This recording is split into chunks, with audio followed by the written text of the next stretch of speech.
अगं तायडे, त्या प्रॉपर्टीच्या सह्या करायच्यात, त्या निमित्ताने ये की इकडं राहशील महिनाभर. अगं तुझी आई जिवंत आहे का नाही तर तुला काय सुद्धा कमी पडू देत नाही, आणि बाकीच्यांचा विचार तू अजिबातच करू नकोस. तू ये. आई कसल्या सह्या करायला लागलेत ताई? तुला काय करायचंय ती बघतो आमचं आम्ही. मला या घरात माझ्या भावाची पोरगी सुनमून आणायची होती, पण काय नशीब फुटका आमचं. तुमचं तुम्हीच मनानं करून घेतलं असं लगीन. माझी प्रॉपर्टी आहे, कुणाला द्यायचं ते मी ठरवणार. त्यामुळं ह्या घरात राहायला दिलंय का नाही हीच नशीब समजा, आणि बाकीच्या प्रॉपर्टीवर अजिबात डोळा ठेवायचा नाही ना. कुठं राहायचा इथं? मी माझ्या मोठ्या पोरग्याकडेच जाऊन राहणार बाई.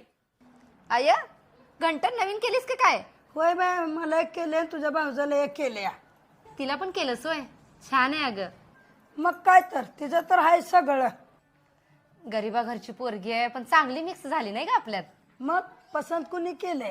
खरंय आई, घराला सून चांगली मिळाली. काय एकुलते एक भाव आहे तुझा, तू तर सासरी गेली निघून. आमचं आता किती दिवस राहिले ती बाई दिवस. तिच्या नवऱ्याला आणि मला चांगलं सांभाळलं बाजाला.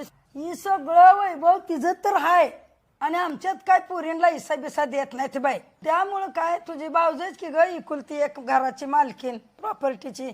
हाच ना मुला तू सासरला चांगली सुखात. तुझं मस्त चांगलं आहे सोड, आम्हाला काय बी काळजी नाही आता तुझी. होय हो, पैसा आणि प्रॉपर्टी एवढं महत्वाचे आहे काय? मी आईंना जपायला गेलो तर त्यांना असं वाटतंय की मी प्रॉपर्टीसाठी त्यांना जपायला लागलोय. आई वडिलांकडे 4 दिवस सुखानं जाऊन राहावं म्हटलं तर त्याने आधीच मी परकी असल्याची जाणीव करून देतात, का तर मी भविष्यात त्यांच्याकडनं प्रॉपर्टी हिस्सा मागू नये म्हणून.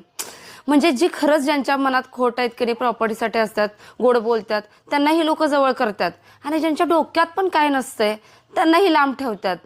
असं भावना मन नाती ह्याचा काय विषय राहिलाच नाही का? सगळ्या गोष्टी पैशात आणि प्रॉपर्टीतच तोलतात काय?